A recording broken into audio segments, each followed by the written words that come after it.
آج کل دم تعویذ کا دورہ ہے۔ لوگ دم ڈلوانے کے لیے دور دراز کا سفر کرتے ہیں۔ دم ڈالنے والا کیا پڑھتا ہے، دم ڈلوانے والوں کو کوئی علم نہیں، بس صرف شف شف کی آواز آتی ہے۔ اب دم ڈالنے والے پر یہ لازم ہے کہ وہ جو کچھ پڑھتا ہے اپنے ظاہرین، اپنے محبین پر واضح کرے، تاکہ اس کے ذہن، اس کے دل میں جو پیدا ہونے والے وسوسے ہیں ان کو دفع کیا جا سکے۔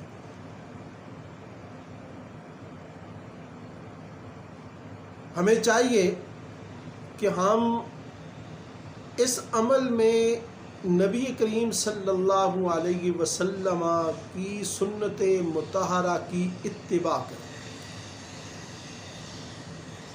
جس طرح کہ نبی علیہ الصلوۃ والسلام نے مختلف بیماروں کو دم ڈالے،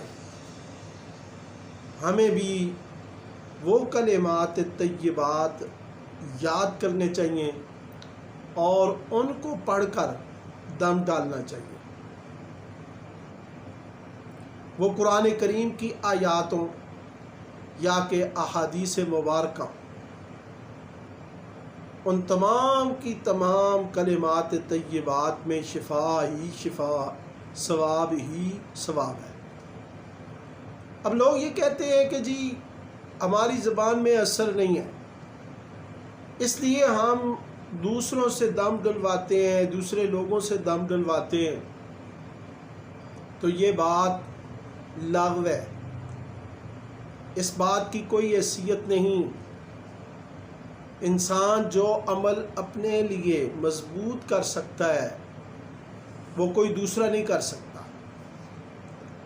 اس لیے آپ قرآن کریم کی آیات، احادیث مبارکہ کے کلمات طیبات پڑھ کر پھونکیں، اپنے اوپر دم کریں، اپنے محبین، اہل و عیال، عزیز و اقرباء پر دم کریں اور اللہ پر کامل یقین توکل کریں کہ اللہ تعالیٰ ان کلمات طیبات کے صدقہ سے مریض کو شفا عطا فرمائے گا۔ آج کے دور میں جو سب سے بڑی بیماری ہے وہ وسوسے ہیں، اور نبی کریم صلی اللہ علیہ وسلم کی جو تعلیمات ہیں ان وسوسوں کو دور کرنے کے لیے اس میں ہمیں تعلیمات دی گئی ہیں۔ حضرت عائشہ الصدیقہ رضی اللہ عنہا اس حدیث کی راوی ہیں، اور یہ حدیث نمبر ہے 5017 بخاری شریف۔ حضرت عائشہ الصدیقہ رضی اللہ تعالی عنہا روایت کرتی ہیں کہ جب نبی علیہ الصلوۃ والسلام ہر رات اپنے بستر پر جاتے تو اپنی دونوں ہتھیلیوں کو جمع فرماتے، پھر ان میں دم کرتے، پھر ان میں یہ پڑھتے، دم کرتے ہوئے نبی علیہ الصلوۃ والسلام یہ صورتیں پڑھتے تھے۔ وہ صورتیں کون سی ہیں؟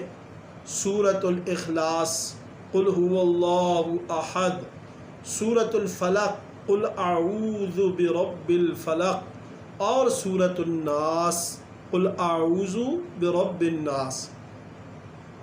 پھر آپ فرماتی ہیں کہ نبی علیہ الصلوۃ والسلام ان دونوں ہتھیلیوں کو جہاں تک جا سکتی ہیں ان کو اپنے جسم پر پھیرتے، اور ان ہتھیلیوں کو پھیرنے کی ابتدا اپنے سر اور اپنے چہرے سے کرتے، پھیرتے ہوئے پورے جسم پر اپنے ہاتھوں کو لے جاتے، اور جو آپ کے جسم کے سامنے کا حصہ ہوتا آپ اس سے ابتدا کرتے، اور جہاں تک آپ کے ہاتھ مبارک پہنچتے وہاں تک اپنے ہاتھوں کو، ان ہاتھ مبارکوں کو وہ گزارتے، اور آپ یہ فعل 3 مرتبہ کرتے۔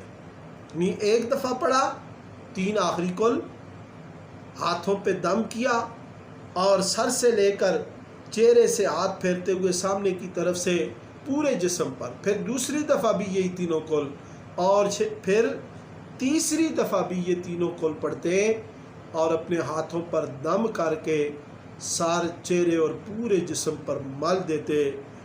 تو یہ سنت ہماری رہنمائی کرتی ہے کہ ہم رات کو سوتے وقت اس عمل کو کریں اور اپنے اہل و عیال، اپنے اعزاء و اقرباء کو بھی تلقین کریں کہ اس میں ہر قسم کے جادو، آسیب، اثر، وسواس، ان چیزوں کی دفع ہے، ان چیزوں کا رد ہے۔ اللہ تعالی ہمیں اس عظیم حدیث مبارکہ پر عمل کرنے کی توفیق عطا فرمائے۔